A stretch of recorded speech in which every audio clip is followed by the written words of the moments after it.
Na mbunge wa Wajir Mashariki Adan Daud ameusifu mpango wa serikali ya kitaifa wa kutoa posho za kila mwezi kwa wazee wa vijiji, akielezea kwamba hatua hiyo itaimarisha ushirikiano kati yao, machifu na vyombo vya usalama katika kudumisha majukumu ya utawala na usalama katika ngazi ya jamii.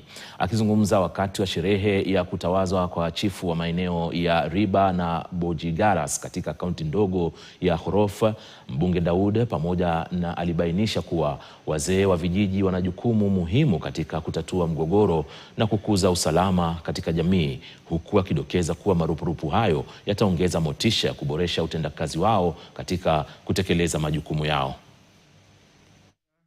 Kulipa wazee ambayo watafanya kazi na machiefs. So hiyo tena ni baraka ngine kwenu chiefs ambayo wanawako sahihi. So kama tutapatia nyinyi pesa kwa ofisi yako, uko na askari ya kukulinda na kufanya kazi na wewe, na wazee ambao wanafanya kazi na wewe watapatiwa pesa, then kazi yenu ni kidogo sana. Kazi yenu itakuwa kidogo sana. So tunatarajia muendelee mfanye hiyo kazi kwa hekima na kwa manufaa ya wananchi wa Kenya. Upande wa stipend, naona wazee wa vijiji kidogo mumewasukuma. Vijana wangu pia reservist ambao wanasimamiwa na huyu ndugu yangu Nur, kidogo kuna tatizo. Tusukumie kule mbele ili tuweze kusaidiana, tuweke amani. Kwa sababu wananchi pasipo amani hauwezi endelea mahali popote.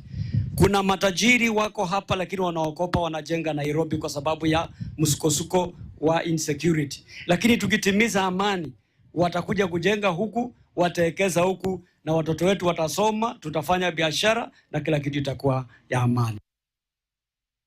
Barabara kabisa, unaendelea kutazama taarifa za yanayojiri mtazamaji. Tunakwenda kwenye pumziko fupi. Tutakaporejea tutakuwa na mahojiano vile tukiangazia kinachojiri katika maeneo mbalimbali, maana yake kama alivyokuelezea wanahabari wenzangu wako mashinani kwa sasa kukusanya taarifa, lakini usiende mbali, tutarudi kwenye muda usiokuwa mrefu.